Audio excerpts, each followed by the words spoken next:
Learning environment and institution.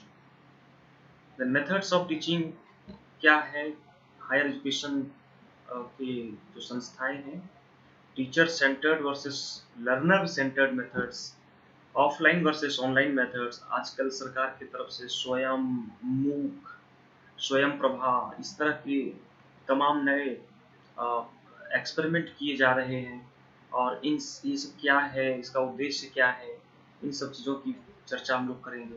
Then teaching support system, traditional teaching कैसे होता था, modern teaching में क्या बदलाव आया, और वर्तमान में हम लोग देख रहे हैं कि आईसीटी बेस्ड जो टीचिंग हो रही है, तो उस आईसीटी बेस्ड टीचिंग क्या है और क्या नए जो प्रयोग हो रहे हैं उस पर हम लोग बात करेंगे। Then evaluation system, evaluation means मूल्यांकन प्रणाली, elements and types of evaluation. Then CBCS, आजकल सारे यूजी यूपीजी कोर्सेज में ये शुरू किया गया है, तो लगभग पूरे देश में सारी संस्थाओं में ये चीज़ें शुरू हो गई है। Choice based credit system CBCS higher education में। Then computer based testing, in fact UGC अब जो एग्जामिनेशन अपना लेगी वो कंप्यूटर बेस्ड टेस्टिंग ही होगा, जो नेक्स्ट कमिंग जो एग्जाम है, यानी आप तैयार रहेंगे और आपको कंप्यूटर पे बैठ के आपको प्रोवाइड किया जाएगा और आपको अपने परीक्षा को हल करना है, सवालों को हल करने हैं। तो इसलिए बेहतर है कि थोड़ी सी प्रैक्टिस अभी से संभव हो तो आप लोग कर लेंगे। Computer based examination UGC conduct करेगी, जहाँ पे भी उनके सेंटर्स हैं उन सारे सेंटर्स पे जहाँ पर्याप्त कंप्यूटर उपलब्धता होगी तो वैसे जगह पे वो लोग सेंटर बनाएंगे। Okay, so moving forward now, अब हम लोग देखते हैं कि दूसरा यूनिट जो है रिसर्च एप्टीट्यूड का, ये दूसरा यूनिट हमारा है रिसर्च एप्टीट्यूड। ओके, यानी कि आपको आपके अंदर शोध करने का या रिसर्च से संबंधित कितना इंटरेस्ट है, तो इन सब चीज़ों के बारे में कुछ बेसिक्स सभी को पता होने चाहिए। रिसर्च क्या होता है, कितने प्रकार का होता है, और रिसर्च करने के जो डिफरेंट अप्रोच हैं वो अप्रोचेस क्या हैं, और जैसे पॉजिटिविज्म क्या है, हम लोग वन बाय वन चर्चा करेंगे आगे आने वाले लेक्चर्स में। पॉजिटिविज्म क्या है, पोस्ट पॉजिटिविस्टिक अप्रोच क्या है रिसर्च को लेके। Then methods of research, methods कितने तरह के रिसर्च होते हैं, हो सकते हैं। एक्सपेरिमेंटल रिसर्च क्या है, डिस्क्रिप्टिव रिसर्च क्या है, देन हिस्टोरिकल रिसर्च, और इसके अलावा क्वालिटेटिव एंड क्वांटिटेटिव मेथड्स क्या होते हैं रिसर्च में। ये बेसिक्स हैं, इसको हम लोग कवर करेंगे। देन स्टेप्स ऑफ रिसर्च, शोध के स्टेप्स क्या क्या होते हैं, पूरा रिसर्च करने के क्रम में कितने स्टेजेस होते हैं उस पर हम लोग चर्चा करेंगे। Then styles of referencing, format and styles of referencing, आप लोग पुस्तक पढ़ते होंगे, कुछ अच्छी पुस्तकें जब पढ़ेंगे तो उसमें देखेंगे कि बिब्लियोग्राफी और रेफरेंसिंग और ये सारी चीज़ें दी जाती हैं, तो ये सब कैसे करना होता है इसके बारे में भी थोड़ा सा बेसिक अभी पता होना चाहिए। और देन एप्लीकेशन आईसीटी का इस्तेमाल, ICT means information and communication technology, information and communication technology. Okay, information and communication, सूचना एवं जन संचार साधन, कम्युनिकेशन टेक्नोलॉजी, आईसीटी का इस्तेमाल आजकल बहुत हो रहा है। Then what is the research ethics, that is all, शोध करते हैं तो शोध में कुछ एथिकल रूल्स होते हैं कि भाई ऐसा नहीं होना चाहिए कि आपने यहाँ से उठाया, कॉपी किया, पेस्ट कर दिया और थीसिस तैयार करके जमा कर दिया, तो ऐसा नहीं होता है। तो ये हमारा दूसरा यूनिट जो है, इस दूसरे यूनिट में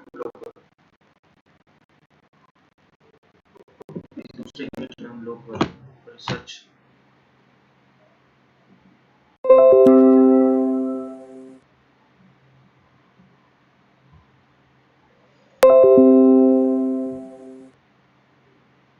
Okay, so next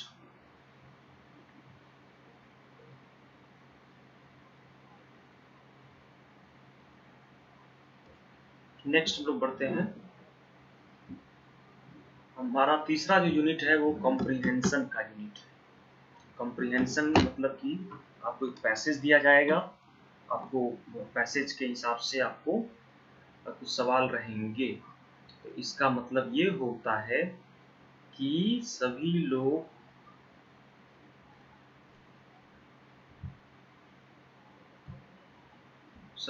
पैसेज को, इट मीन्स कि it also shows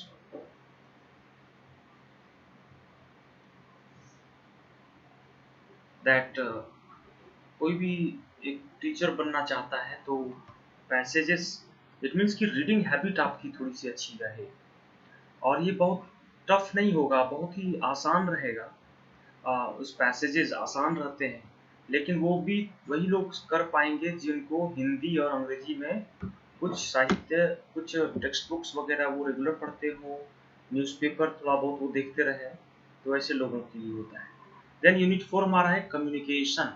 communication means संप्रेषण। ओके, संप्रेषण। कम्युनिकेशन मीनिंग्स क्या है कम्युनिकेशन का, और types and characteristics of communication. Types and characteristics of communication. So this is our unit number 5, जिसमें हम लोग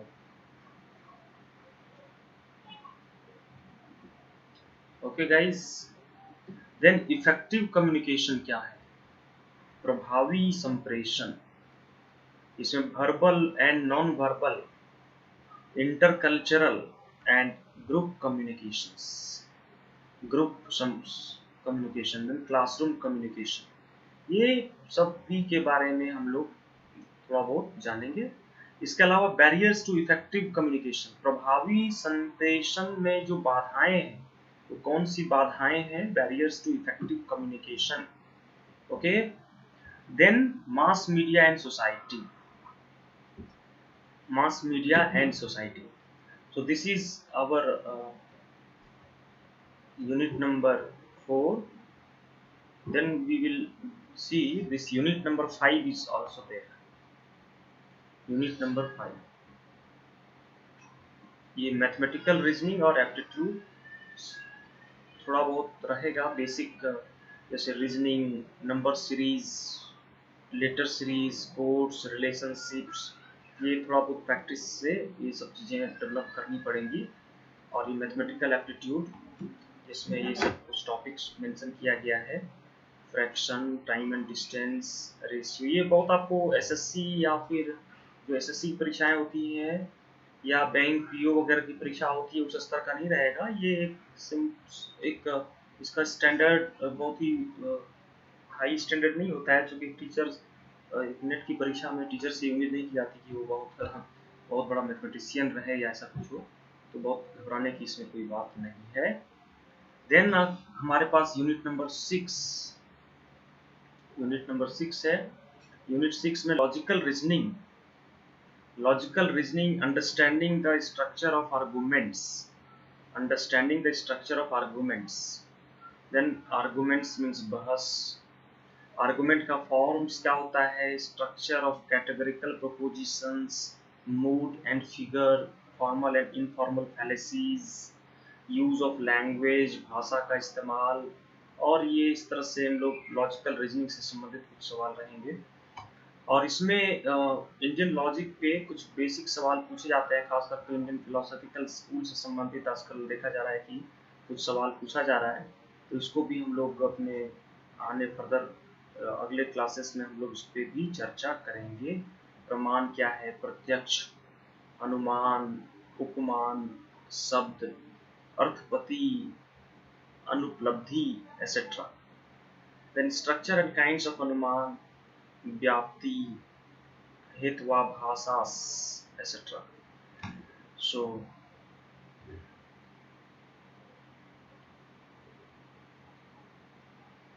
यूनिट 7 is data interpretation.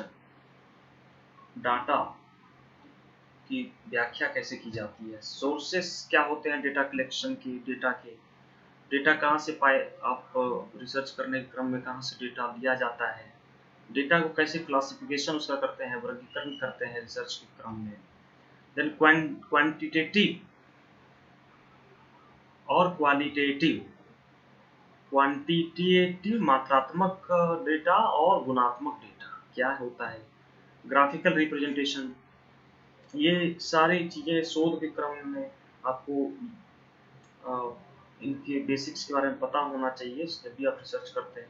तो उस क्रम में डिटेल में पढ़ेंगे, लेकिन फिलहाल अभी हम लोग परीक्षा को क्रैक करने के लिए जो जिस तरह की चीज़ें हमें ज़रूरत पड़ेंगी उस पर हम लोग चर्चा करेंगे। डाटा का व्याख्या कैसे होता है, ये डाटा इंटरप्रिटेशन कैसे किया जाता है, और डाटा का इस्तेमाल गवर्नेंस में कैसे होता है, इन सभी पे हम लोग चर्चा करेंगे। देन यूनिट नंबर 8 हमारे सामने है, उसमें किसी भी नॉर्मल स्टूडेंट से इट इज़ एक्सपेक्टेड कि वो आईसीटी से उसका थोड़ा बहुत, अगर वो ज़्यादा नहीं तो कम से कम थोड़ा बहुत उसको उसका ज्ञान हो इंफॉर्मेशन टेक्नोलॉजी का, और जैसे वो इंटरनेट का इस्तेमाल करना उसे आता हो, ईमेल करना आता हो, ऑडियो वीडियो कॉन्फ्रेंसिंग। गाइस हम लोग अभी कोविड-19 में हम लोग ये वीडियो क्लास के माध्यम से हम लोग चर्चा कर रहे हैं। तो इस तरह से डिजिटल इनिशिएटिव्स क्या है, क्या इसकी चुनौतियां हैं, ज़्यादा हम डिटेल में नहीं चलेंगे, लेकिन इसके बारे में हम लोग जो भी गवर्नमेंट के इनिशिएटिव्स हैं और जिस तरह के सवाल पूछे जा रहे हैं उन सवालों पे हम लोग चर्चा करेंगे, और ताकि आपका अधिक से अधिक आप प्रश्नों के जवाब दे पाएँ। यूनिट नंबर हमारा जो 9 है, जैसा हमने बताया, ये जनरल स्टडीज़ के पेपर के लिए बहुत ही ज़्यादा यूज़फुल होता है। तो फ्रेंड्स इसको आप लोग ज़रूर से बहुत ही सीरियसली इस पेपर को हम लोग पढ़ेंगे, क्योंकि ये जो यूनिट हमारा है ये बहुत ही इम्पोर्टेंट यूनिट है। ये जो भी लोग जनरल कंपटीशन की भी तैयारी करते होंगे उसमें भी उनको पढ़ना होता है। आप चाहे बीपीएससी की तैयारी कर रहे हो, आईएएस की तैयारी कर रहे हैं आप, या किसी भी अन्य राज्य की लोक सेवा आयोग परीक्षा की तैयारी करें, ये हर जगह आपको काम आएगा। तो इस टॉपिक को, इस यूनिट को हम लोग थोड़ा सा ज़्यादा समय इसमें डिवोट करेंगे। ओके, इसमें हम लोग पढ़ेंगे डेवलपमेंट क्या है, विकास और पर्यावरण, millennium development and sustainable development goals, इसमें क्या क्या गोल्स हैं, क्या टारगेट्स हैं, इन सब चीज़ों के बारे में हम लोग चर्चा करेंगे, और कौन से इससे संबंधित इम्पोर्टेंट कॉन्फ्रेंसेस, सम्मेलन वगैरह जो विश्व स्तर पे हुए हैं उन सब पे हम लोग चर्चा करेंगे। ठीक है, okay. Then this is human and environment interaction, मानव और पर्यावरण के अंतर संबंधों पे हम लोग बात करेंगे।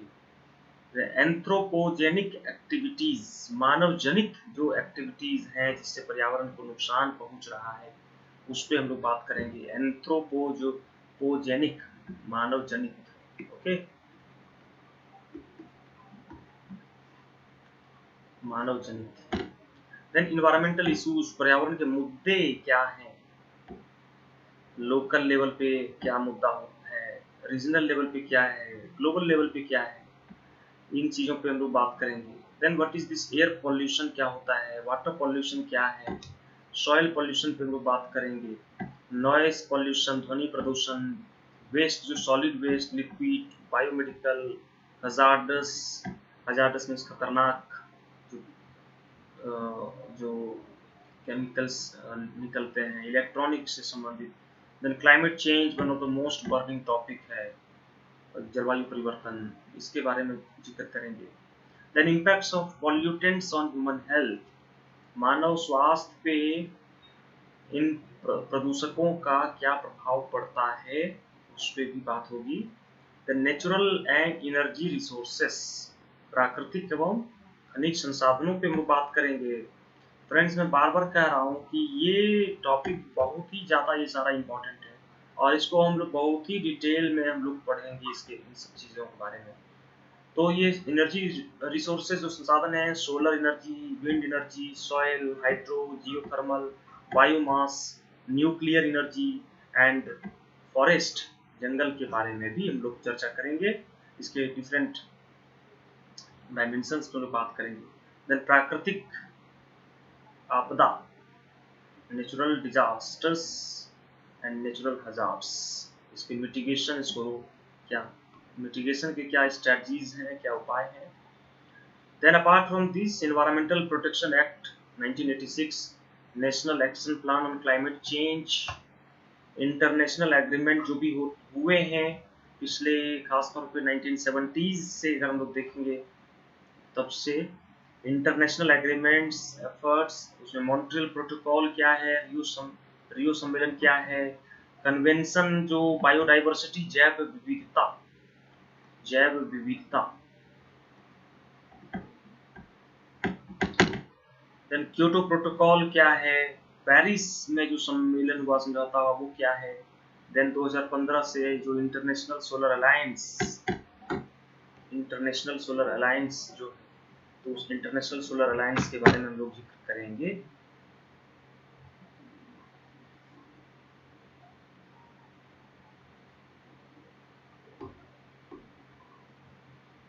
Then unit number 10, higher education system. Higher education system, उच्च शिक्षा की प्रणाली, उच्च शिक्षा की व्यवस्था। हायर एजुकेशन सिस्टम में we will look at institutions of higher learning and education in ancient India. प्राचीन भारत के बारे में भी हम लोग इसी चीज़ों को पढ़ेंगे, यानी कि history of education system in India. Then evolution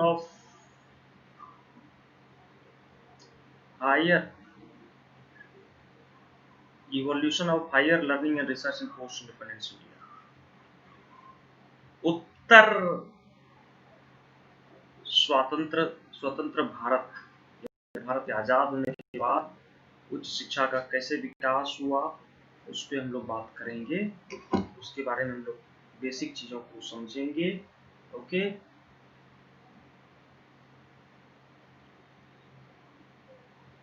oriental, प्राच्य, कन्वेंशनल, पारंपरिक and non conventional learning programmes in India.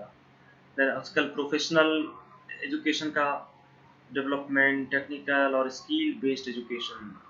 आजकल स्किल बेस्ड एजुकेशन पे बहुत ज़्यादा जोर सरकार दे रही है, तो इन सब के बारे में जो भी इनिशिएटिव्स हैं, उन इनिशिएटिव्स के बारे में हम लोग जिक्र करेंगे। देन शिक्षा में जो वैल्यू एजुकेशन है और इन्वायरमेंटल एजुकेशन, मूल्य आधारित शिक्षा और पर्यावरण से संबंधित शिक्षा, इसके बारे में भी चर्चा करेंगे। और उसके बाद इससे संबंधित जो भी नीतियां हैं, जो गवर्नेंस है और एडमिनिस्ट्रेशन, इस पे हम लोग बात करेंगे।